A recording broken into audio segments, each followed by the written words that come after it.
အပိုင်းကိန်းတစ်ခုကနေဒသမဂိမ်းကိုပြောင်းမယ်ဆိုရင်ဒါလေးသိရင်လွယ်ကူမှာဖြစ်ပါတယ်၎င်းအပိုင်းကိန်းက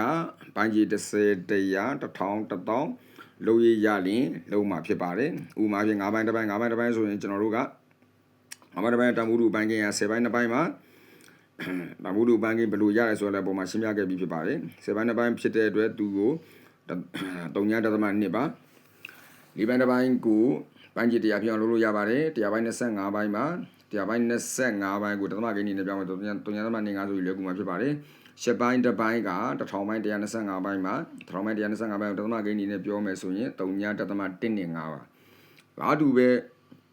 100ပိုင်းတစ်ပိုင်းလို့အပိုင်းကိန်းကိုဒသမကိန်းအနေနဲ့ပြောမယ်ဆိုရင်3ညနှလုံးပါတဲ့100နဲ့အပိုင်းခံစားရဖြစ်တဲ့အတွက်ယာလီစိတ်အနေနဲ့ဖော်ပြရမှာဖြစ်ပါတယ်ယာလီစိတ်ဆိုရင်ဒသမ2နေရာပြရမှာဖြစ်ပါတယ်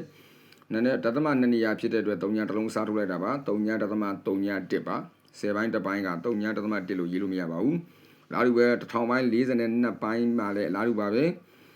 3ည3လုံးပါတဲ့1000နဲ့အပိုင်းခံရတာဖြစ်တဲ့အတွက်ဒသမ3နေရာထောင်လီစိတ်အနေနဲ့ဖော်ပြရမှာဖြစ်တဲ့အတွက်အပေါ်မှာ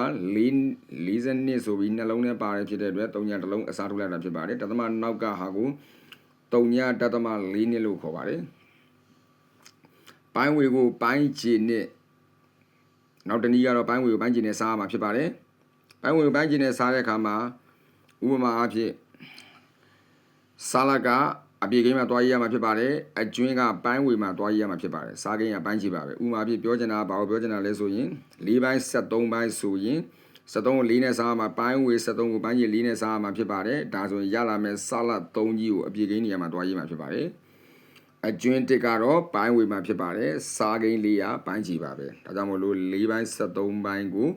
အပိုင်းကိန်း4ပိုင်း73ပိုင်းဆိုတဲ့အပိုင်းကိန်းတူကြီးကိုအပိုင်းကိန်းရောအနေနဲ့ပြောင်းမယ်ဆိုရင်3 4ပိုင်းတစ်ပိုင်းပါ